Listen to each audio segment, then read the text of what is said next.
कि भगवान ये यादव है कि नहीं है, पहले उसका चेकअप कराओ, जांच कराओ उसका। जी हाँ दोस्तों, जैसा कि मैं आप सबको बता दें कि आप अनुपमा यादव सिंगर को तो जानते ही होंगे, जो स्टेज शो पर जाकर गाना गाती हैं और अपना अच्छा प्रदर्शन दिखाती हैं। वहीं पर हम बता दें कि टुनटुन यादव ने एक गाना गाया है कि रात भर नचाए रे डिम्पलवा। इसी बात को लेकर अनुपमा यादव ने बड़ा बयान देते हुए बताया है कि टुनटुन यादव, तुम्हें किसी की बहन बेटी पर गाना गाने का कोई भी हक नहीं है। इसलिए मैं चेतावनी देती हूँ कि अगर तुम यादव होते तो तुम ऐसा कभी नहीं करते, क्योंकि तुम जातिवाद फैला रहे हो।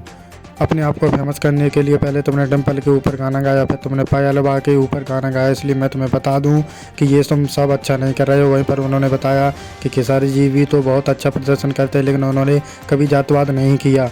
इसलिए अनुपमा यादव ने गुस्सा होते हुए बताया कि तुम यादव हो, हम भी यादव हैं, लेकिन किसी की बहन बेटी पर गाना इससे अच्छा नहीं हो सकता। खेसारी जी के बारे में तो अनुपमा यादव ने बहुत ही बड़ाई करते हुए बताया कि खेसारी जी ने कभी जातिवाद नहीं किया। वहीं पर हम आपको बता देंगे पवन सिंह को भी बहुत अच्छे से वो जानती हैं। तो दोस्तों, अगर आप लोग हमारे चैनल पर नए हैं तो चैनल को सब्सक्राइब करना ना भूलें।